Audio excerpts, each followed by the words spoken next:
Diferencia entre datos, información, conocimiento y sabiduría. Esta escala o secuencia es aplicable a todas las actividades de la vida, al arte, a la literatura, a la ciencia, a la tecnología, a las matemáticas y a la religión, entre otras. Estamos en la era de la información. Está comprobado que el movimiento de la información se volvió más veloz que el movimiento físico, debido al desarrollo de las nuevas tecnologías digitales y la comunicación. Todos los días recibimos una cantidad casi que incontable de datos. Pero, ¿acaso todos esos datos se transforman en información ajustada a la realidad? No creo. Por ejemplo, en el arte cada día crece el número de divulgadores que habla de arte por Internet. En temas religiosos, YouTube se convirtió casi que en una escuela teológica. Pero todo lo que se vierte en esos sitios está 100% apegado a la realidad. Es información elaborada con criterios serios y cotejando los datos para llegar a conclusiones veraces. Más adelante seguiremos analizando estas interrogantes. Antes pasemos a desarrollar el tema en cuestión. No necesitas ser un analista de datos para sentir curiosidad cuando te hablan de la pirámide DIKW. Mayor es tu interés cuando te invitan a definir la diferencia entre datos, información, conocimiento y sabiduría. En este video les invito a que disertemos juntos y profundicemos en este tema y podamos comprender a qué hace referencia esta sigla, así como cuál es su funcionamiento. Y si llegas al final de él, te daré 3 plus importantísimos que si los aplicas bien te ayudarán mucho en tu vida.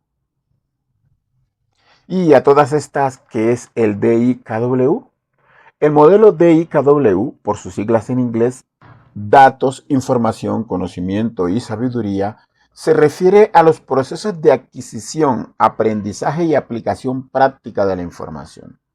La lógica del crecimiento cognitivo nos dicta un principio básico, y es el de que el dato debe ampliarse hasta convertirse en información, y la información debe evolucionar hasta convertirse en conocimiento y sabiduría. Veamos los 4 pasos del proceso. De manera rápida podemos decir que el dato es el nivel más básico del proceso, ya que al inicio es simplemente eso, un dato aislado. Por ejemplo, un número, una secuencia de palabras con sentido completo, como por ejemplo una oración. El simple nombre de Pablo Picasso ya es un dato, pero este nos deja en un nivel muy básico del asunto, porque el solo nombre no nos diría nada a menos que conociéramos la historia de este artista. Otro ejemplo podría ser un artista español. Eso es un dato, un artista español. En él sabemos que algo pasó y hace alusión a un artista español, pero no sabemos cuál es su nombre, qué arte ejerce, si está vivo o muerto, si es actual o del pasado, o si su obra tuvo algún impacto en la historia del arte o en la sociedad. Pongamos un ejemplo en términos numéricos. Por ejemplo, el número 10. El número 10 es un dato. Alguien va conduciendo su vehículo por una carretera y en un tablero ve un número 10. La persona no sabe ese número a qué hace referencia, pero sabe que se refiere a algo, quizás relacionado con el trayecto de la vía. Ese número ya le genera una interrogante. ¿A qué hace alusión ese 10? ¿10 qué? Es allí donde entra a jugar un papel importante el paso siguiente, el de la información. El dato se transforma en información cuando se complementa con otros datos y en conjunto se convierten en una unidad capaz de responder a las preguntas tales como ¿cuándo? ¿Cuánto? ¿Dónde? ¿Cómo? ¿Quién? ¿De dónde? ¿A dónde? Etcétera. En ese momento, el dato adquiere amplitud y significado. Por ejemplo, Pablo Picasso es un pintor español. Esto ya es una información, porque posee significado. Sabemos que es un artista, que practica la pintura y que es de España. Responde a quién es Pablo Picasso, un artista español. ¿De dónde es Pablo Picasso? De España. ¿Qué arte ejercía Pablo Picasso? La pintura. En el ejemplo numérico, en el tablero dice Medellín a 10 kilómetros. Esas 4 palabras ya se convierten en una información porque responden a la pregunta ¿a cuántos kilómetros está la ciudad de Medellín? Si en lugar de decir Medellín a 10 kilómetros dijera 10 kilómetros por hora, el conductor entendería que esa es la velocidad a la que debe conducir en ese tramo de la vía. Por lo tanto, también sería una información. El siguiente paso en la escala es el conocimiento. Para que una información se convierta en conocimiento, se requiere del análisis de la misma, aplicando en él la experiencia, la capacidad de análisis y la inteligencia del individuo. Por ejemplo, dato, un número 10. Información, 10 kilómetros por hora. Conocimiento. Para pasar de dato e información a conocimiento, el sentido común, la capacidad de análisis, la inteligencia y la experiencia del conductor se ponen a trabajar en conjunto y de forma imperceptible, sin que él sepa que todos estos elementos de su intelecto han intervenido, concluye que conducir en ese lugar a una velocidad superior a 10 kilómetros por hora podría provocar un accidente. Inclusive, su mente puede recrear los diversos escenarios relacionados con esa idea, mirar si el accidente es fatal o qué otras cosas podrían pasar en ese proceso si transgrediera esa información que se le acaba de dar.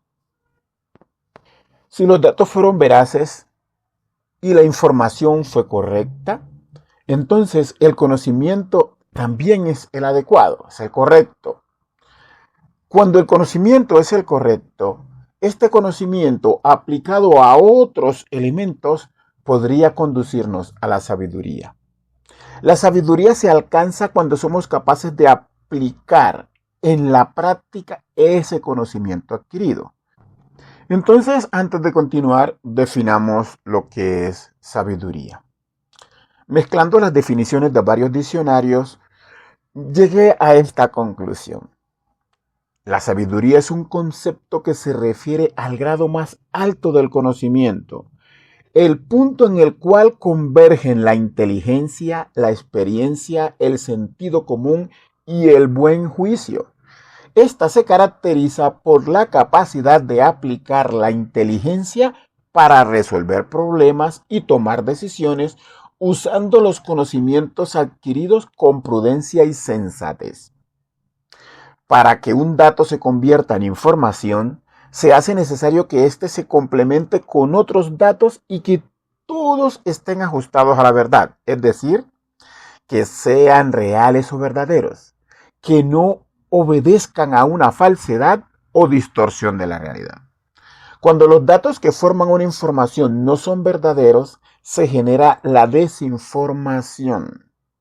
Hay que tener en cuenta que si los datos son sesgados, también están distanciándose de la realidad. De la desinformación no se pasa al conocimiento, sino al desconocimiento. Y este a su vez no nos lleva a la sabiduría, sino a la ignorancia y a la confusión.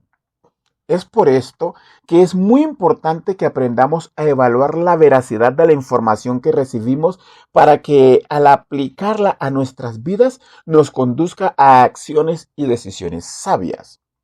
Una falsa información puede llevarnos a grandes desastres y o a cometer errores, imprecisiones o inclusive injusticias. En la actualidad, disfrutamos de este maravilloso recurso que es la Internet. con sus redes sociales, sus bancos de información e inclusive con la inteligencia artificial. En el arte, en la literatura, en la tecnología y en todos los ámbitos de la vida, estos recursos nos ayudan a facilitarnos el trabajo y a acceder a información que bien manejada e inteligentemente depurada puede llevarnos al conocimiento. Pero cuando esa información no se transmite con mesura y responsabilidad, nos puede llevar al lado oscuro del saber.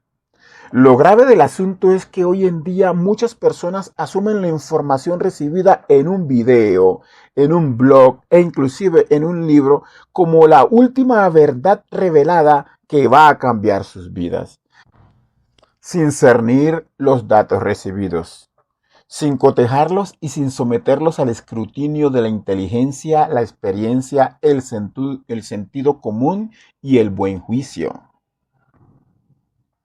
A veces el creador de contenidos no verifica los datos que va a compartir y en ocasiones la información va sesgada, porque al divulgador le interesa fijar una postura o dar a conocer una idea que no siempre está ajustada a la verdad, sino a los intereses, a la ideología o a la forma de pensar o a la percepción del momento de la persona que crea o genera el contenido. Por eso hoy, de manera muy respetuosa y sin pretender ser un orientador de sus vidas ni de sus acciones, les invito a que consumamos todo el contenido que nos apetezca, pero al mismo tiempo hagamos un filtro de él buscando toda la información al respecto de un tema y cotejándola con otros puntos de vista hasta llegar a la verdad. Si te gustó este video, da clic en el botón de like, compártelo, suscríbete a mi canal y así me ayudarás para seguir compartiendo contenidos como este. Y no olvides que en Francisco Mena Arte hablamos de arte, literatura, enigmas de la humanidad y algunos otros temas de los que a ti te gusta platicar.